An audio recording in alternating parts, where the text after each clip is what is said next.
לכבוד פסטיבל החג של החגים הוצב בימים האחרונים בכיכר במושבה הגרמנית בחיפה עץ אשוח ענק העשוי כולו מבקבוקים ומוחזרים. היוצרת הדס איצקוביץ', צעירה מקריית חיים, מעצבת תעשייתית במקצועה, יצרה את העץ עם אביה. ערב טוב לך, הדס. ערב טוב. מאיפה בא הרעיון הזה?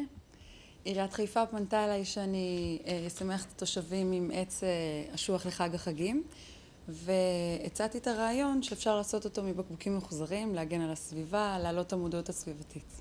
איך אספת כל כך הרבה בקבוקים? כמה בקבוקים יש שם אגב? יש מעל 5,000. וואו. הרבה יותר, אבל מה אנחנו הגובה כבר שלו? הפסקנו לספור, 12 מטר כמעט. איך הרכבתם את זה?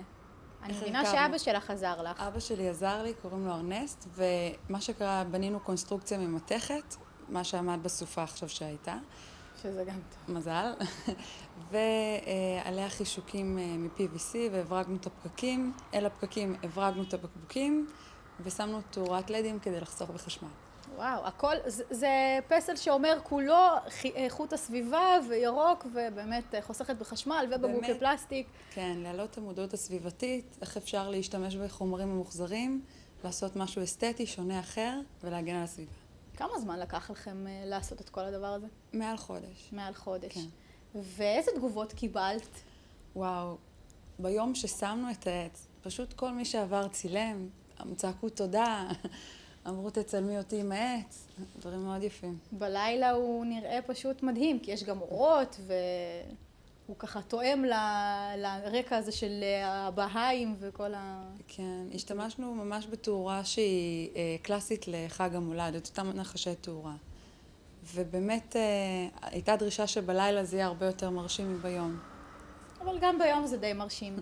את בעצם מעצבת תעשייתית ואת גם מרצה לעיצוב תעשייתי, וזה גם לא העיצוב הראשון שלך, אני לא יודעת אם הרבה יודעים, אבל גם את הכדורגל באצטדיון של סמי עופר שיוצג, גם אותו עיצבת. נכון, נכון. אז מה זה הכדורגל הזה?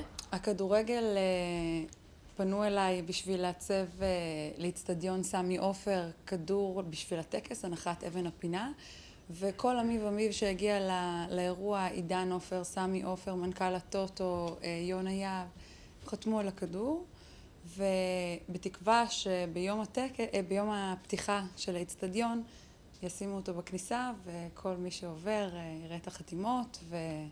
הוא גם די גרנדיוזי, אני מבינה שהוא בקוטר של 2 מטר. כן, אנחנו אוהבים לעשות דברים גדולים. תשמעי, את תושבת קריית חיים, את כרגע גם עושה תואר שני בטכניון, נכון? נכון. את רואה את העתיד שלך בתור מעצבת כאן באזור חיפה, או שרחוק מפה ואולי אפילו גם מחוץ לארץ?